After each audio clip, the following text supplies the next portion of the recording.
So let's start with the first one, David. Mary and the birth of Christ. Let's talk about it here. Surah 344. Now, this one is, I'm starting off with one that's more difficult to detect, primarily because of the language. But when you look at different translations and understand the commentary, you'll see, oh, this is it.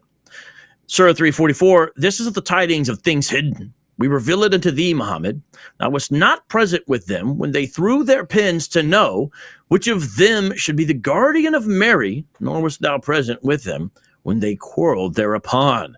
So the idea here is, hey, Muhammad, you weren't there, but we've been hooking you up with this knowledge, this information, right?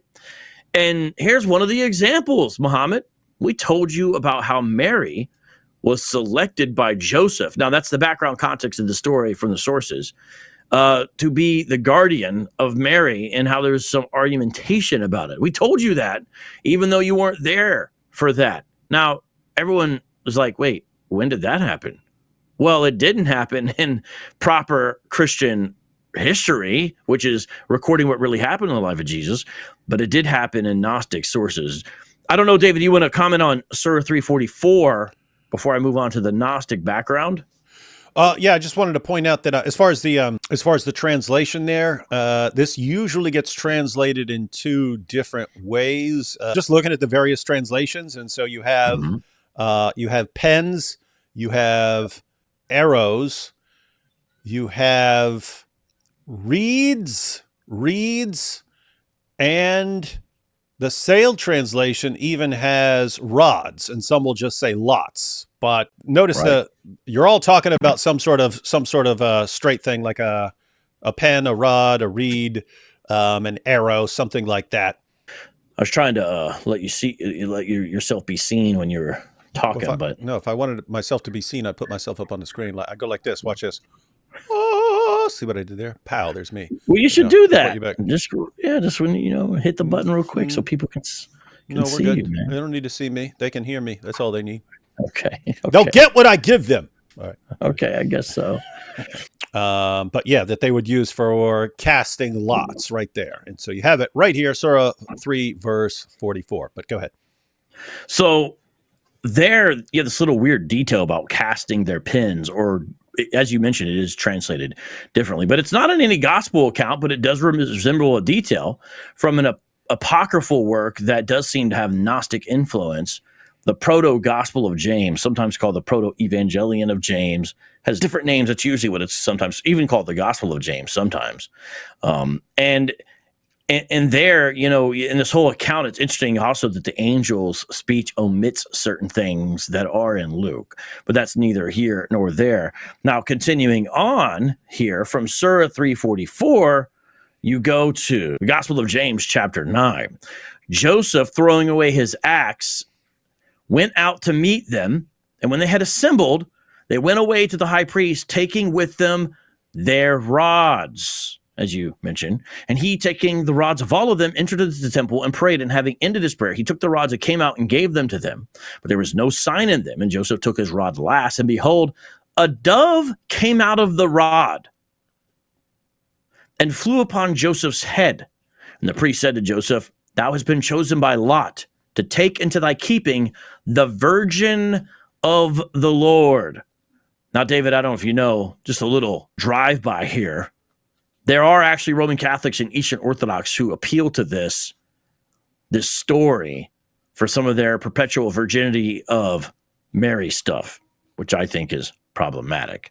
Now, there's a great article on this that gets way more detailed. I'm going to recommend Surah Miriam, The Curse of the Apocrypha, by Masoud Masahin, and he talks about this in great detail, I think, and it's very helpful because this whole story, it has a weird background in general where you've got Mary being raised in the temple and all of this kind of stuff, and then she's a certain age, which is like 12 or 13, kind of old for one of Muhammad's gals, and then Joseph kind of gets stuck with her but doesn't really want to be with her because it's the Lot situation. Well, in Surah 344, it's referencing that story as if it's something that really happened, but it's from this apocryphal work that has Gnostic influence in it. This is probably the least offensive in a way out of these, but nonetheless, I want to whet the appetite. Going on to the second one, David, unless you have something.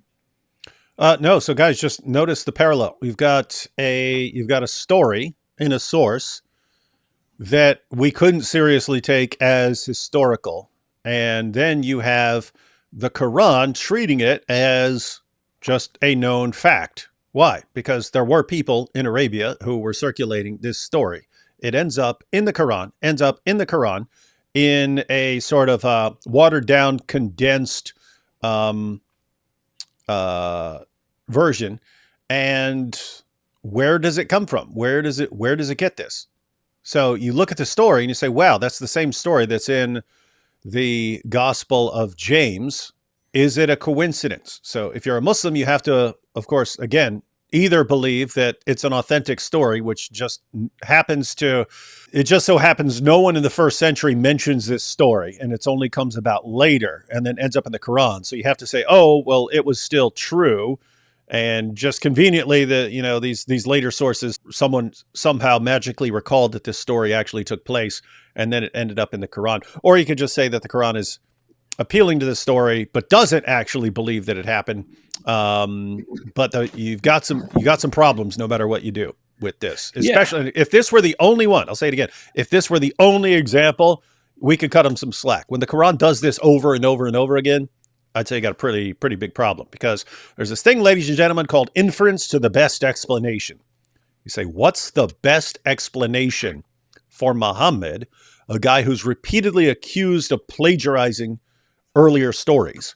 What's the best explanation for this guy constantly claiming to have received revelations that we can trace to apocryphal and heretical later sources? I would say that the best explanation is that he was actually plagiarizing stories from people, as he is repeatedly accused of in the Quran. The alternatives that you have as a Muslim are somehow all of these stories, even though they're found in late apocryphal and heretical sources, somehow those late apocryphal heretical sources got all these stories right. That's why they ended up in the Quran. You've got that. Or you can just say, no, the Quran isn't taking them seriously. Allah's just appealing to the stories to make some sort of moral point, but he doesn't believe they actually happened. Something along those lines. But go ahead. Yeah, Yusuf Ali's commentary on this is kind of interesting. He seems to affirm like this.